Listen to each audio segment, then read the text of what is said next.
Um, good afternoon and welcome to WYO Global Connections.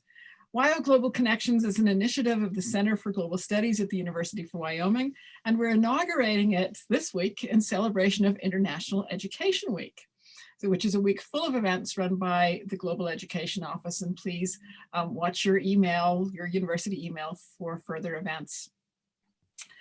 We're all looking forward to the global opportunities that the future will bring, we hope before too long, for UW faculty and students.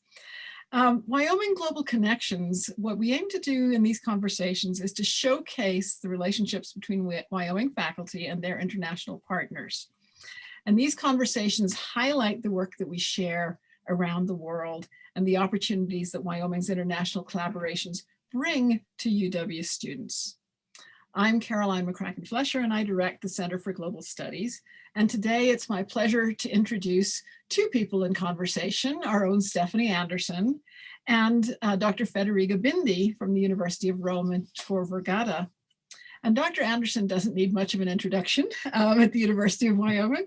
She's head of school for the School of Politics, Public Affairs, and International Studies, and she researches the European Union security policy, transatlantic and international relations, and political communication. So welcome, Dr. Anderson. Thank you. And then Dr. Bindi holds the Jean Monnet Chair at the University of Rome, Tor Vergata, where she founded the European Center of Excellence, and she directs the Foreign Policy Initiative at the Institute for Women's Policy Research in Washington, D.C. At IWPR, she leads an EU-funded research network on women's leadership and another one on internationalization and higher education. So she's an expert in this field of international higher education that the Center for Global Studies and the Global Engagement Office strive to advance. Professor Bindi has published 8 books, including, and I'm just going to give you a selection, Europe and America, The End of Transatlantic Relations, and I'm happy to see that that's followed by a question mark. So it's not just a declarative statement, it's a question. The Foreign Policy of the European Union, Assessing Europe's Role in the World, The Frontiers of Europe, A Transatlantic Problem, again with a question mark, and Italy and the EU, and also Analyzing European Union Politics. So welcome, Dr. Bindi. Now there's clearly a lot we can talk about. And for our audience, just to let you know how you can get into the conversation, this is a conversation and you can use the Q&A function in Zoom in order to post your questions. And we will watch out for your questions. The administrators will keep an eye and we will share them on with our speakers. If for any reason we don't get to your question today, please include your email with your question, and that way we can get back to you, we can follow up. And we know that you might have questions both about the conversation that you're going to hear about research and also about possibilities for you if you're a student, particularly in order to pursue international work around the world, perhaps in Italy. And we will have somebody from Education Abroad here who can also field some of those questions. Or again, if we don't get to them, we will get back to you. So now, as in all the really good conversations, the host is going to step back and keep quiet and hand it over to our leading participants. So over to you, Dr. Anderson and Dr. Bindi. Thank you very much. So much. I was going to say, I'll just turn it right over to Fed. I'm so thrilled to be able to have my good friend able to talk here today. Go ahead. Shall I just like this? Okay. So can I do share screen? Yeah, I can. So, all right, okay, let's see if I can actually share screen. Sorry for that. Okay, what is this doing?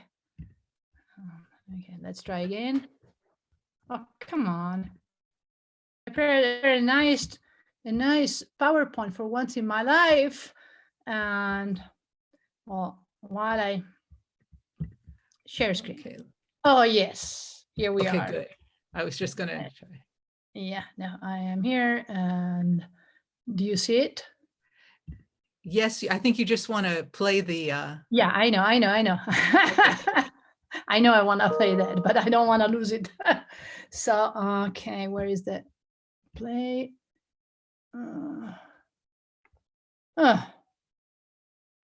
It's under Because slideshow. It's kind of in the middle.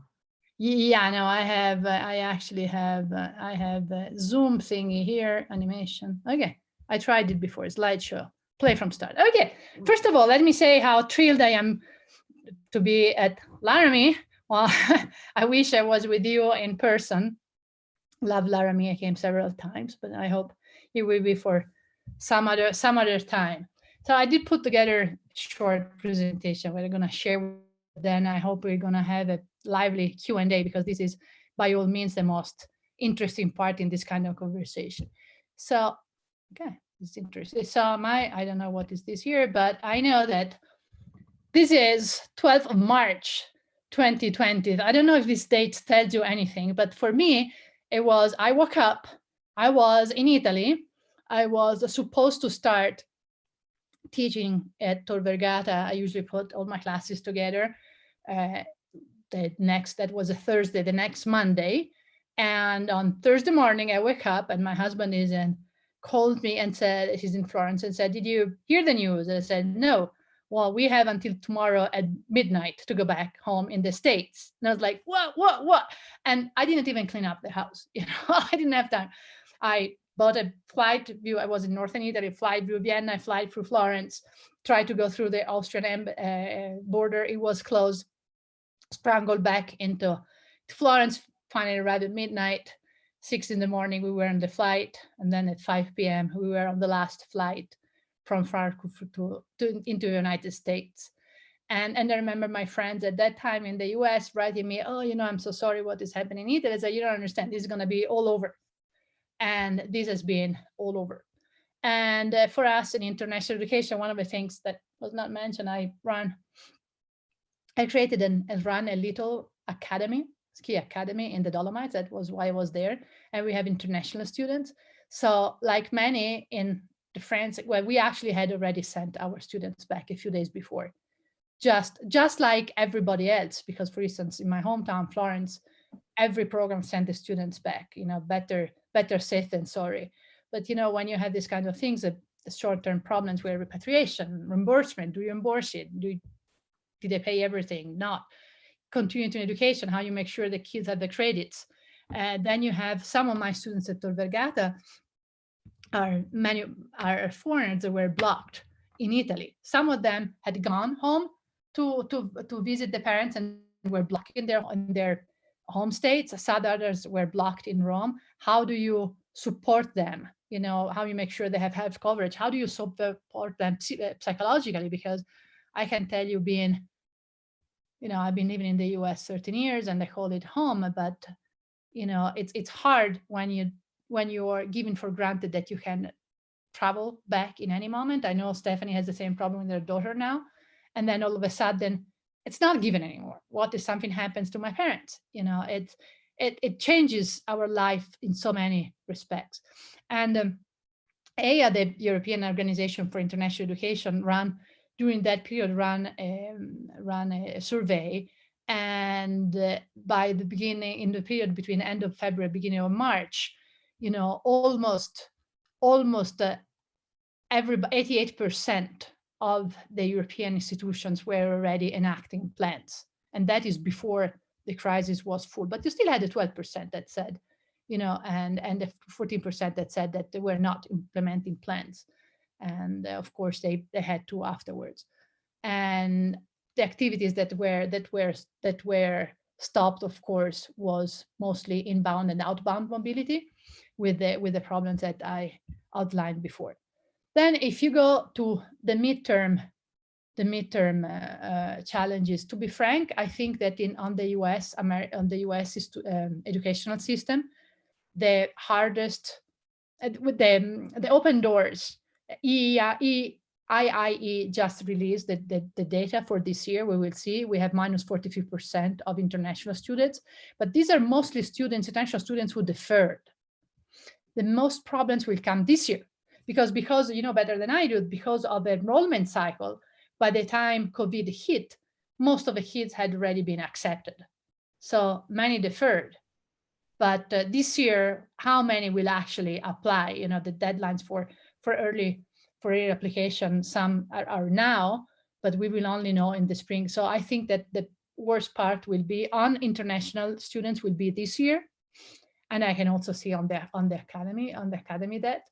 And so the midterm and even study abroad, I know that many programs are thinking, many thought of restarting the spring. The spring's already is canceled. Many are already starting about the summer and the fall. But if you talk with the airlines, they say that it's going to take 5 years before travel is resumed as it used to be. And we know that many of the parents that send the kids abroad is because then they can go and visit them. They have an excuse to do that.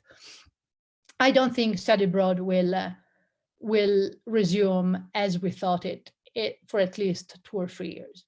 So it's how to replace study abroad for in the short term, I think, is one of the questions. Again, we have the problem of supporting international students, make sure they are covered, health, their stress, psychological aspect, again, of isolation, financial worries is very, very important. And as I said, the problem of recruiting international students now. So all we can do is actually focus on other forms of campus implication. And again, in the long term, the problems will be more or less the same for the next 2, 3, 4 years probably. Now,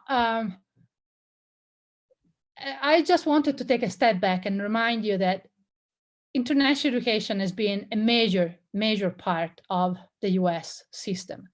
And I'm one of those who came to and I think way too much, we tend to focus on the income that students bring and not on all the other positive side effects of international education. I'm one of those who was attracted to the US by an idea of the US, by the fact that I had a fellowship when I came here. And I think that Americans really give for granted the attractiveness of an American institution. How much, the two main tools of public diplomacy during the Cold War were really Hollywood, that gave an idea of the US, that perpetuated this idea of the American dream, and the education. During World War II, the best and the brightest were brought to the US to study. Political science, which Stephanie's and my discipline, was created in Italy and all over Europe by young scholars, the brightest minds were brought to the US to study. They did the PhD here in the US, and then they went back and they established political science as a discipline. And I think this is forgotten. So why I'm saying this? I'm saying because the problem is that international education was having problems already before COVID, okay? And COVID, by forcing us to stop, offers us the opportunity to rethink and improve it. And I hope, in a way, to go to the origins. In the past 4 years, we had a decline of 10% of international students, which is now 43%. Of course, the statistic can be played with because you can consider incoming students or the students' population as a whole. And of course, the student population as a whole decrease more gradually than incoming students because they're already here. It is also a problem of costs. And I know it because we all reason in the same way. International students give us mean that otherwise we wouldn't have. But we can't stop to see the complete pictures. International students are not only money that comes, international students are new ideas, are a healthy competition between students, are it's such a word that brings to our campus and vice versa for our students when you go abroad. We tend to forget that education is a powerful tool for inclusivity and for social mobility. But if you look at the numbers, OECD, according to OECD, in the US, it takes 5 generations today, 5 generations, which is the same as Italy's Portugal, for someone which is born in a low-income family to reach the country median income. And of course, we know the exceptions to this, the genius that made it, but that is the reality. So getting an American education is less appealing than it was before. And I think we have to reflect on this. And the worst part is that if you forget only the indicator related to international student and study abroad, if you look at the global picture of the process of internationalization, which we can go to it afterwards, but we know it's so much more than just study abroad international students, the US is behind. And these are the numbers. If you look at the international rankings of internationalization, the first one is MIT, which scored 30s, Harvard 52, Stanford 56, Princeton 58. All the top Europeans in the rankings, all the top universities in the rankings are either Europeans or Asians. My home university, when I got there in 2001, and my task was actually that of helping internationalization. You know, we are in the periphery of Rome. It was a little known university. And now, I mean, every single one of my students spend at least 1 or 2 terms abroad. I mean, we are part of innumerable double degrees, which I think are the way of the future. We can go to that. So in the span of 20 years, Europe completely, this is internationalization, we can come to that. But in the span of 20 years, Europe flourished, right? And so it started with the Erasmus program. I was right in time to be part of the Erasmus generation. It created the European credit transfer system, which is, you know, if you study in one country, you get your credit on the other one. The Bologna process. It's, you know, there is an established, in 20 years, Europe was able to completely internationalize its system, and there is no more. I mean, any peripheral, whatever university has plenty of relations, double. And why the US stayed away? I think, and I hope to discuss with you, this is an article from New York Times. I mean, do we really need lazy reivers in the universities? I know Laramie doesn't have one, of course, and actually, I mean, we can go to that. I mean, I really, Laramie is a beacon and a good example. You know, not only your scholarship, but the fact that you are part of a national exchange. But, you know, do we really need these kind of things? You know, and these costs are everything. As I said, while the main reason why we bring students to international students would be for diversity, it's now only because of money. There was also a lack of differentiation because, you know, it started, as you know, with Brazil and Middle East, and then Brazil got into a crisis. Middle East, because of terrorism, became much less appealing. So now is India and China, and basically the US. Over half of international students of the US, it's from countries which may be well off limits for the next few years. So there is a lack of differentiation as well. And so I'm coming to a close. I personally think that the future is cooperation and creativity. You know, the reality is that it's cooperation versus competition. The reason why Europe was so able to flourish in internationalization is both because they went for cooperation rather than competition. You know, you still have competition, but it's a healthy competition. You know, you cooperate, you share resources, right? And in this, you know, Laramie, the University of Wyoming is, as I said, a beacon because, for instance, the University of Wyoming is part of a national student exchange. This would be one of my suggestions. You know, invest way more on the national student exchange for the next few years. And you know, if you go from Laramie to Puerto Rico, is as diverse as going to Italy or even more. You know, there is so much diversity in the US that is. If you go to Quebec, you learn your French. You know, there's so much diversity into the US that I think that in the short to mid-term, it can be a good substitute for study abroad. But if you look at the numbers and you know how many education institutions exist in the US and how few are part of a national student exchange, you know, it gets to my point. There's so few institutions that are willing to cooperate with the others. And again, the University of Wyoming in this, it's an exception and a bright example.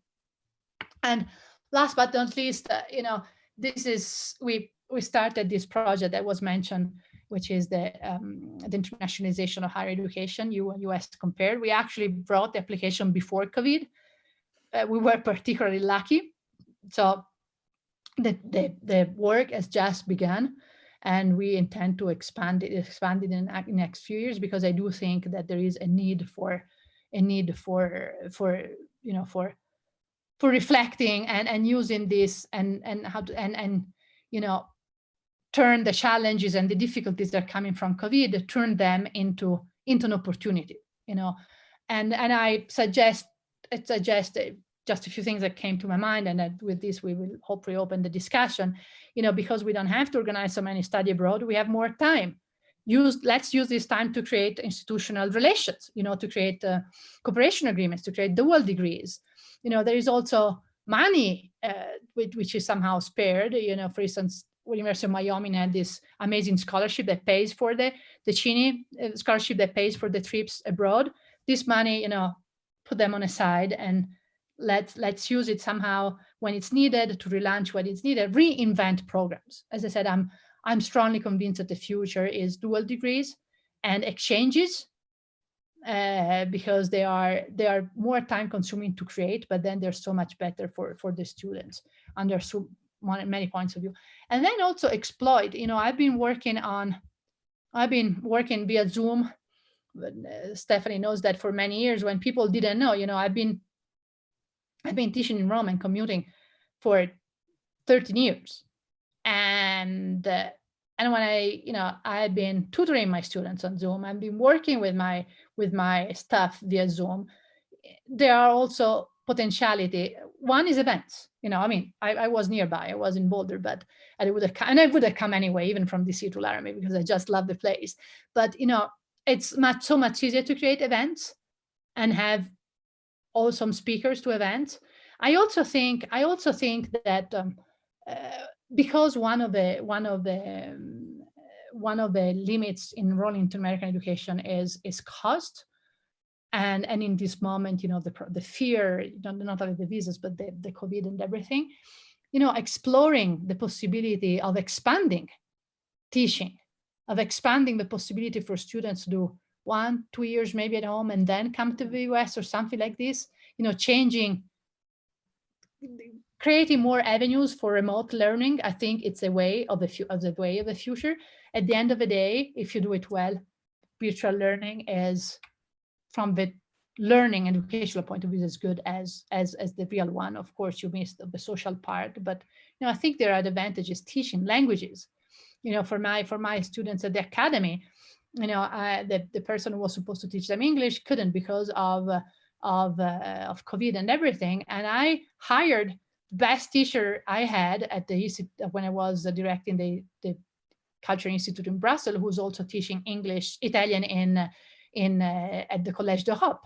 And she's the most amazing teacher. So the reality was that, we had a problem. They couldn't learn Italian, and then off we go, and we get the best teacher ever. So I think it does open endless possibilities, and whoever is ready for grabbing them will win the race in the next few years. And for this, I thank you, and I am ready to go back to questions. And I'm going to stop sharing the screen.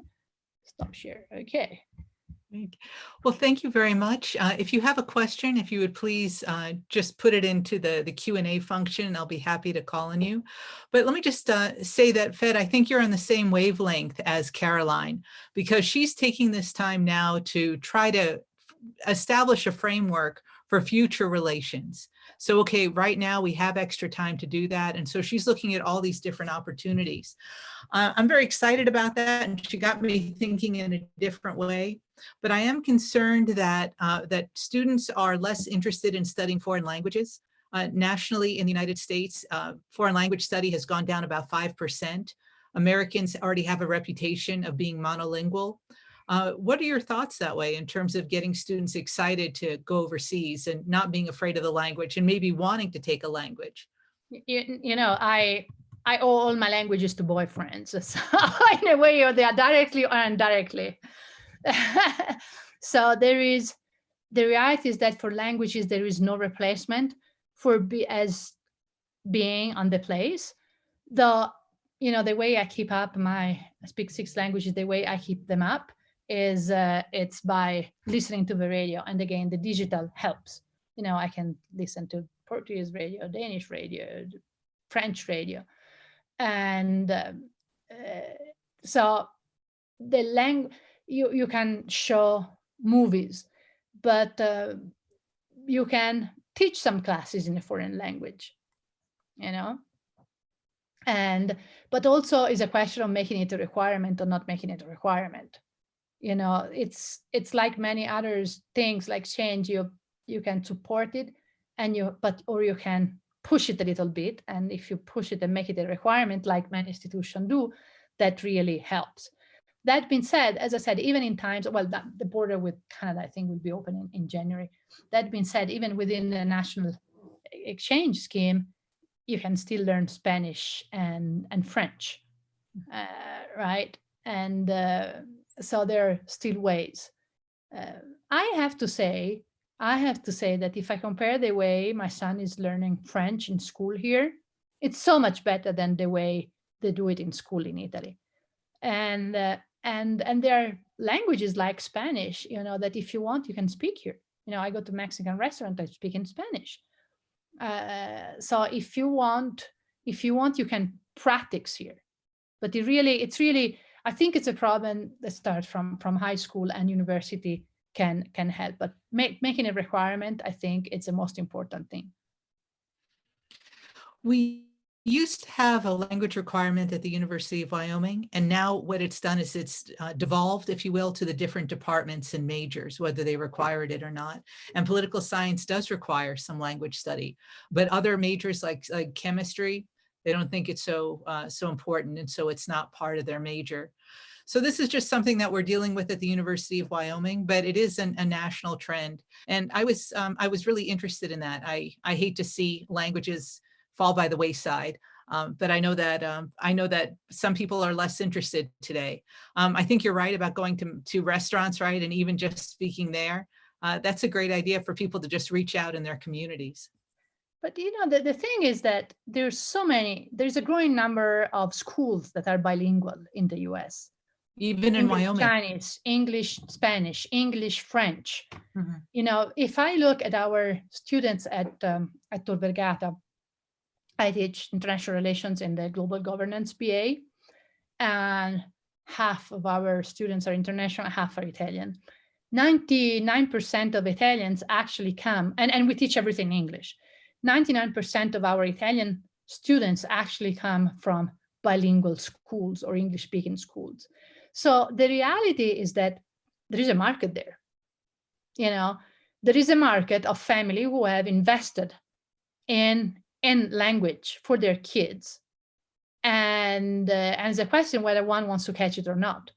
So when you reason about the language requirement, I think that one should think is like, if I put a language requirement, if I offer classes in different language, and if I market it well, I catch on a growing segment of the population, because this is a growing segment of the population.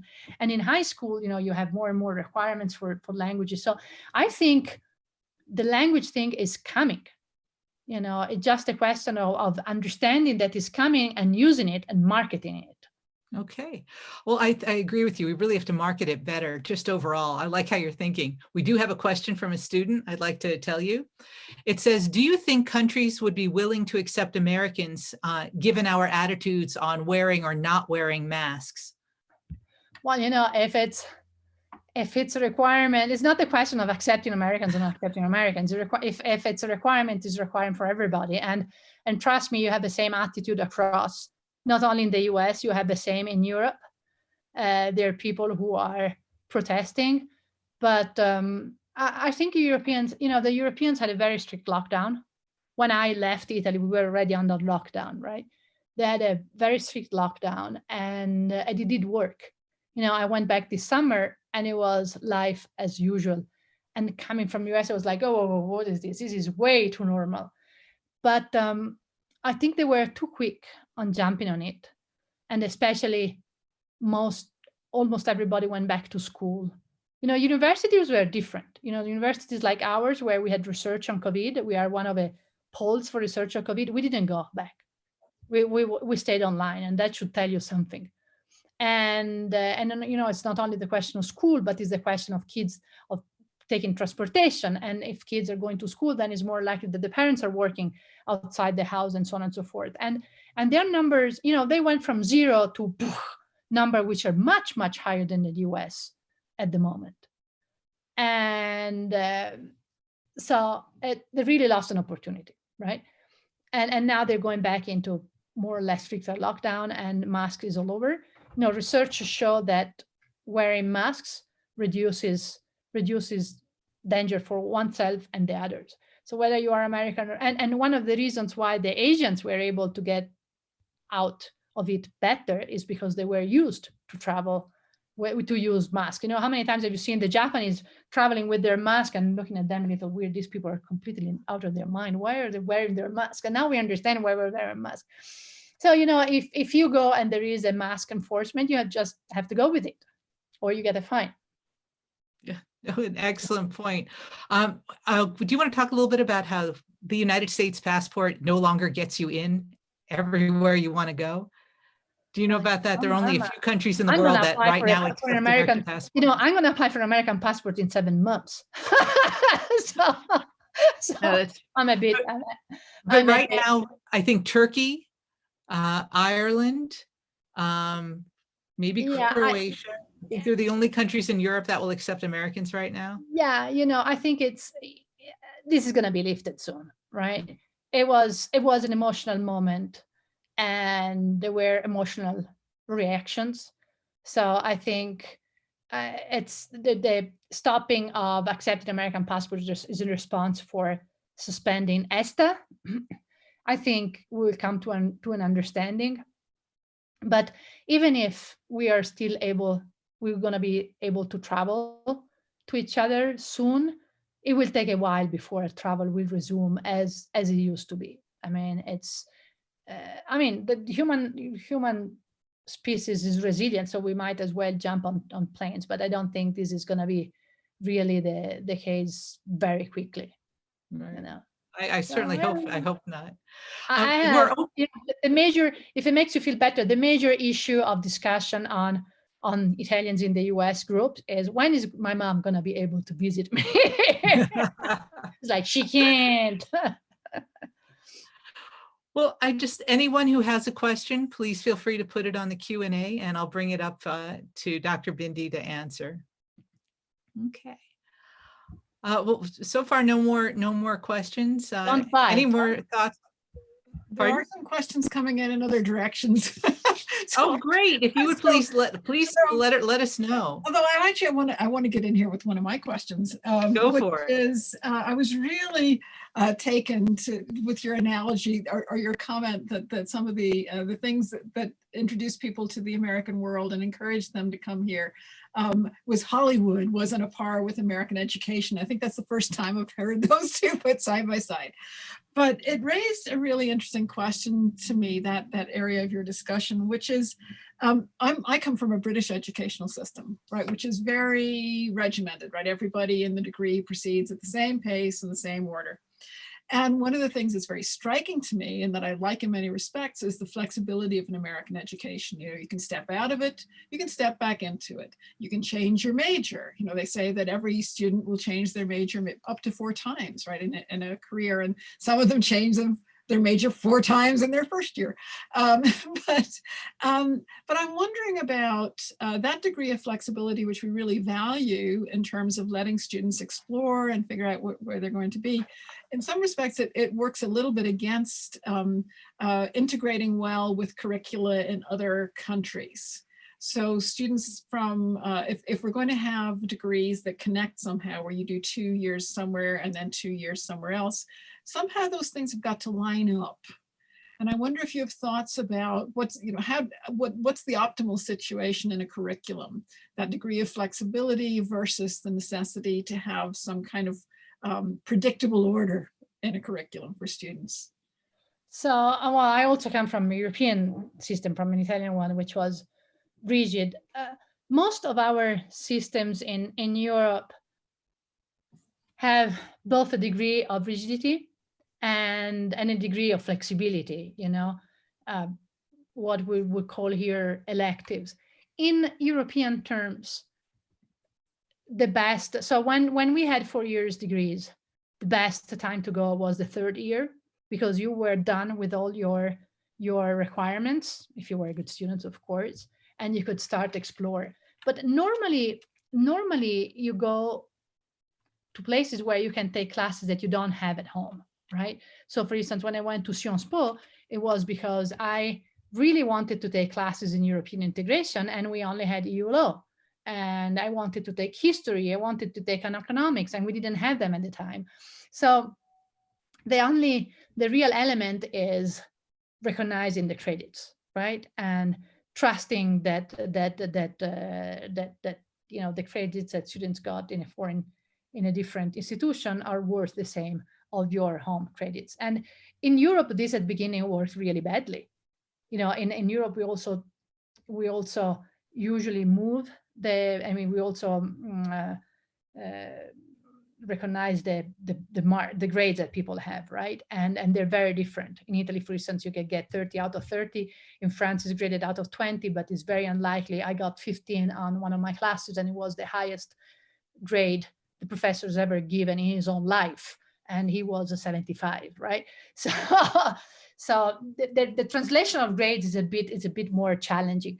But I was the first Erasmus in my home university, and only one of the professors back in Florence said they was willing to give me credits for this class. And I actually took the class again because it was so awesome. I liked it anyway. So I basically lost 1 year, and I had to retake all the exams. Lost in temporary because I grew so much during my year abroad, and I learned so much, a different approach to studying. I mean, the French system and the Italian system, even if my own school at the time had been created out of Sciences Po, so they had this relationship, and they had this relationship for 100 years. It was a completely different approach. So I would have done it over and over again. Now with the European credit transfer system, this is so much easier. So basically before you go, and with computers, which we didn't really have at the time, you are able to tell your school, I'm going to take these classes, and they sign off on it. If by any chance you need to change it, you write back to your counselor and said, look, I need to change this class, I'm going to take this. So it's way smoother system. In some cases, they even take fundamentals, but mostly tend to take what you would call electives. But it really changes from university to university. So at the end of the day, it's really a question of trusting your partner institution and trusting that their judgment on students is as good as yours. Okay, well, we have a couple more questions. One is from Erica in the Education Abroad office. Thanks, Erica. She's curious to hear your thoughts on the benefits of virtual education abroad opportunities. She says, we're not seeing students interested in participating in study abroad virtually. So do you have any thoughts on how to encourage students to keep thinking internationally amidst a panic, the pandemic, sorry, and a panic? Can I be very, very frank? Yeah, go for it. Virtual study abroad sucks.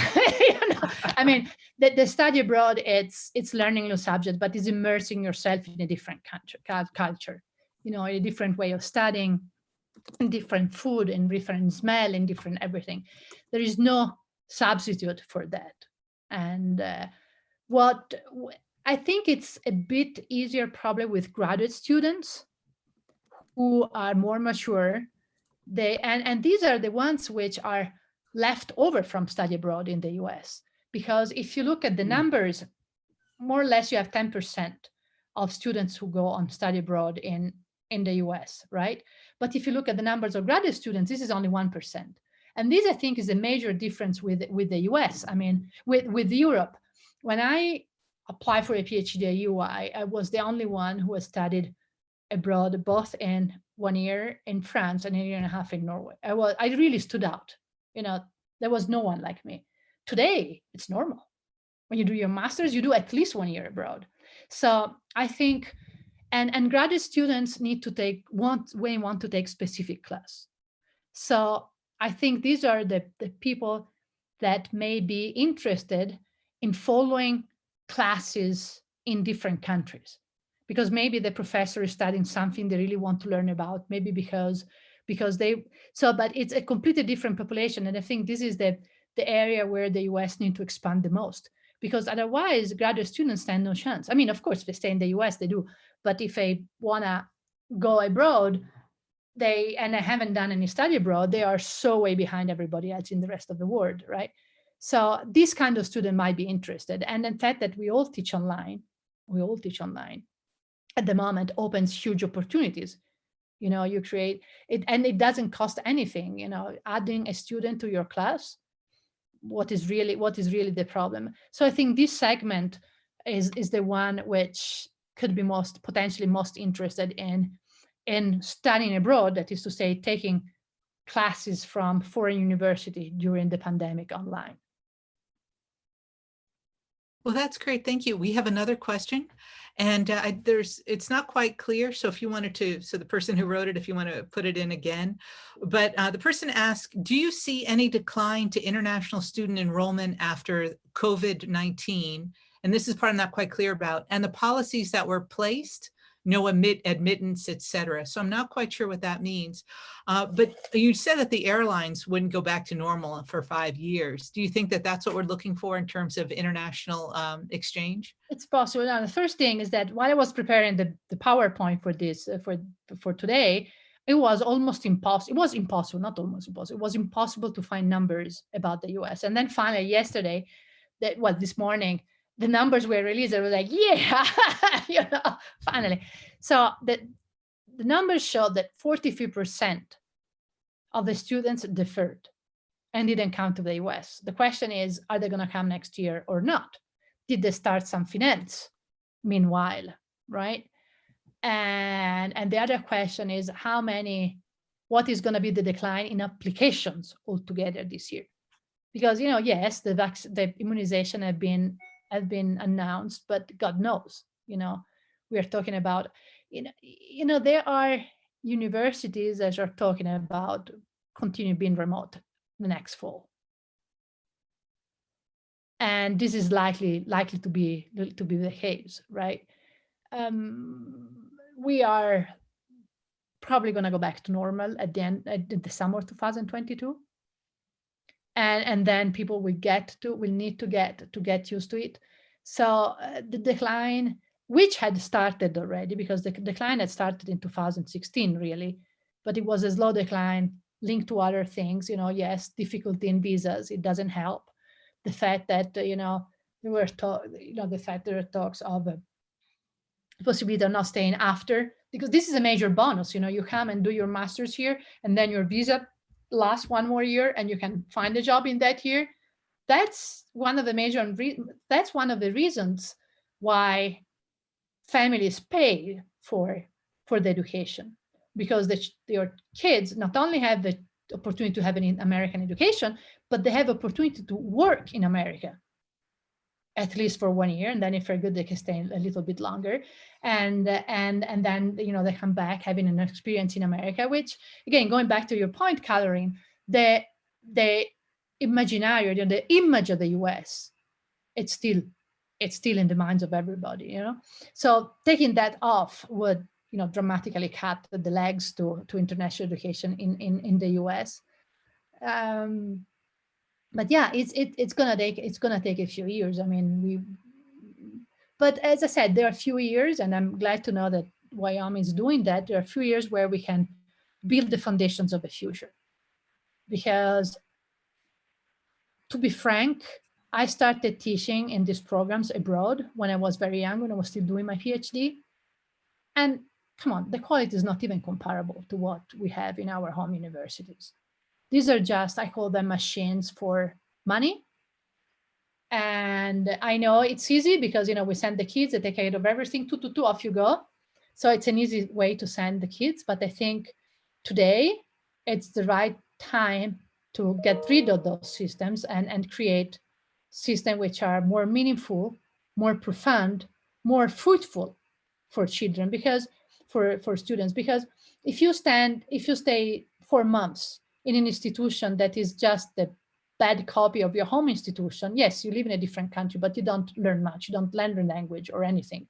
While you studied at Sciences Po like me, if you are forced to stay 4 months or a year in a different institution from a different country, there you learn a lot.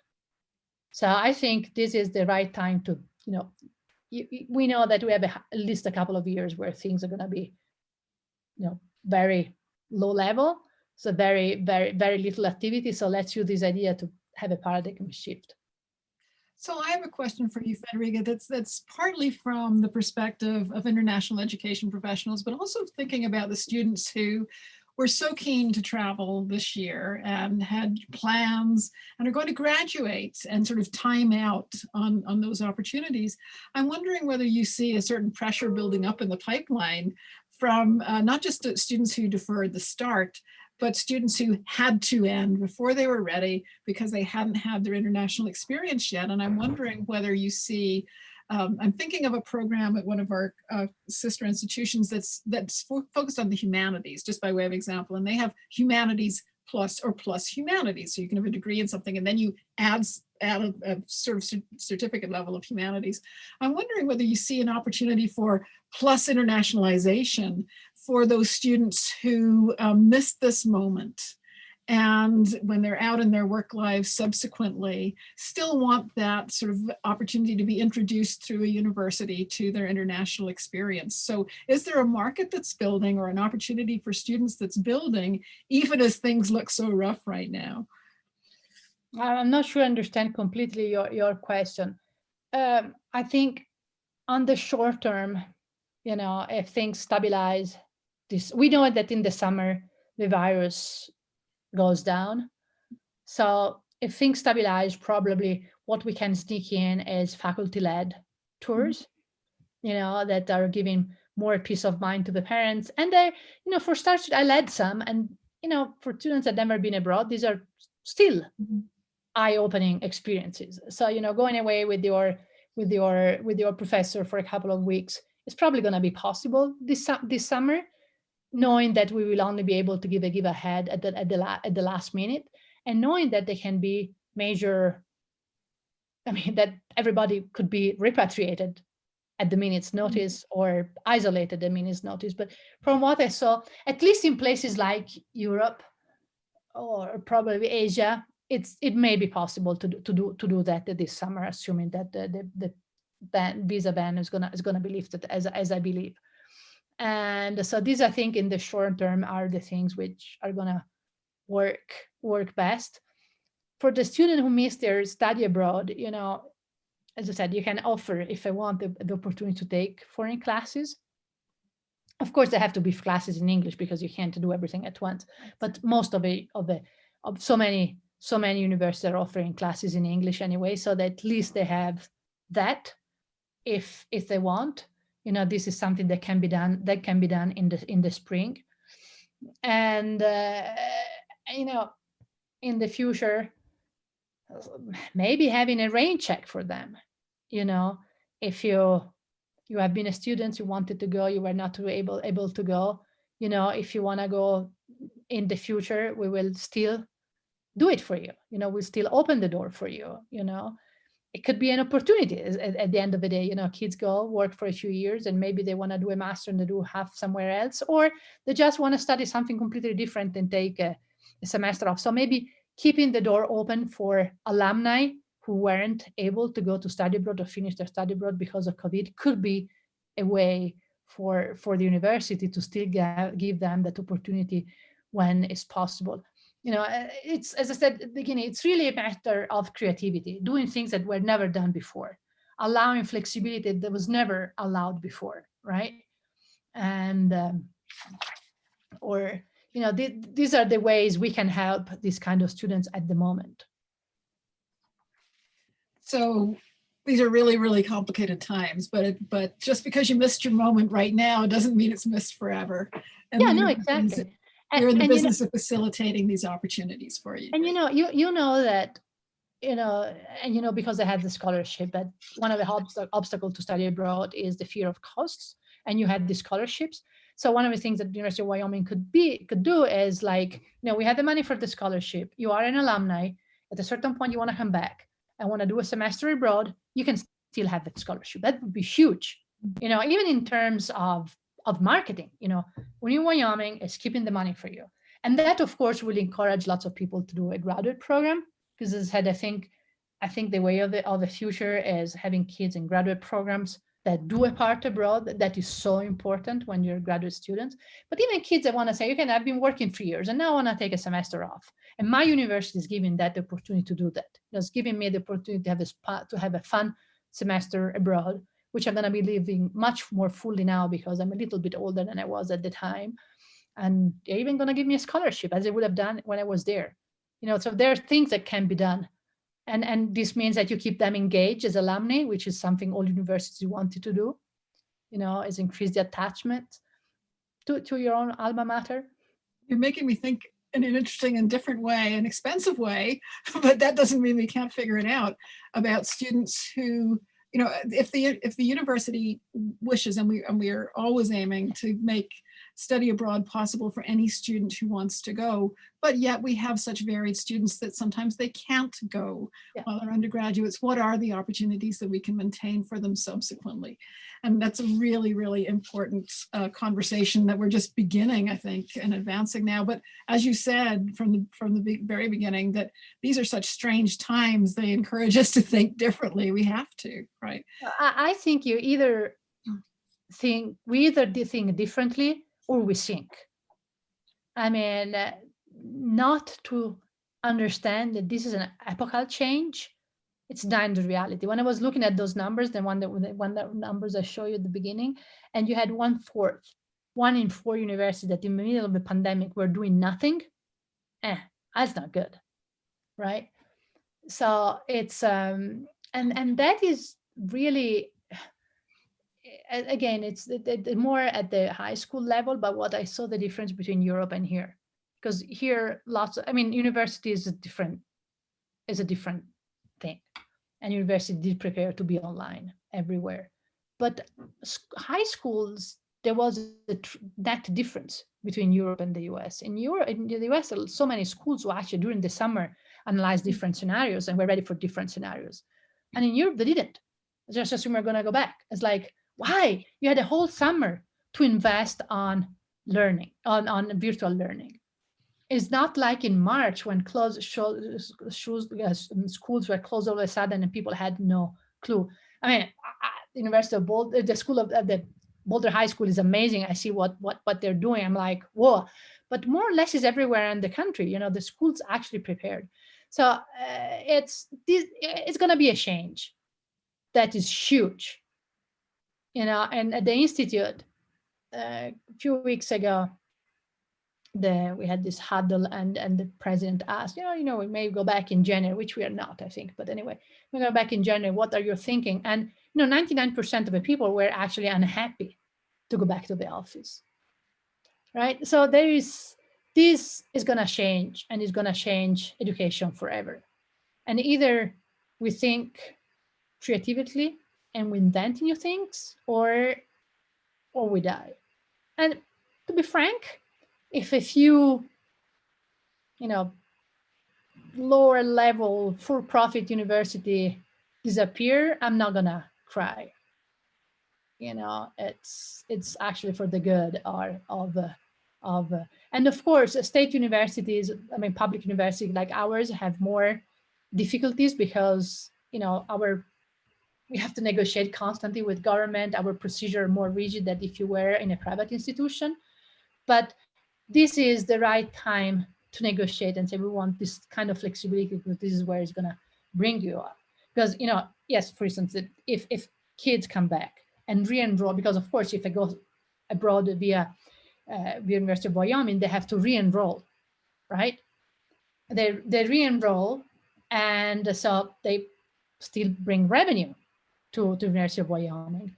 And then they're there, as I said, why not offering them, this could be the beginning of a graduate program. We're going to take these credits for free and you come back. So it's bringing students in. But even with the foreign students, I think we have an opportunity there. We know you want to come. When people ask, and we know we're going to, I know it's difficult. We're going to make it possible for you to follow the first or even 2 years online if you want. And you come when you feel ready to come. And this way you retain them, right? And some may say no, but many will say yes. and family will feel, oh, maybe I can do this. And of course, you offer virtual, so maybe you can give a discount on fees, because at the end of the day, they're not on campus, so they're, thinking creativity you can retain and attract. So sadly, we've got such a lot to talk about, but I have to bring this conversation to an end. But you've brought it to, I think, a really important place, and a place that's reflected in the comments, because we have a question there about these ideas and how do we make creative change? How do we engage with administration to do it? And of course, as you pointed out, state schools, universities like Rome, Tor Vergata have responsibilities that sometimes privately endowed colleges don't have to address. But we think they're really important responsibilities. And we think our integration with the state, we think our necessity to host international students as part of a rich intellectual community, those are all obligations to us. And they're what we educate for, right? That's what gets us to our work in the morning, is because it is so worthwhile. And so my answer a little bit to the person in the comment column is, we can use all your help. We can use all those creative ideas. And if anybody wants to send money, we'll take it. And we'll turn it to excellent use to support some of these programs. They really are important, and we know even more now that they're important given the disruptions that we've experienced recently. So the difficulties are huge, but then that also means the opportunities to make a difference for our students are huge. And we really appreciate, Professor Bindi, you're talking us through these possibilities and the work that you've been doing to try to understand the sort of longer history of international education and where it's going right now. We think in global education that we're in one of the most important offices in the university, that everything that's Indeed, I completely agree. and I think you've made that very clear, because it makes such a difference to our students and our world.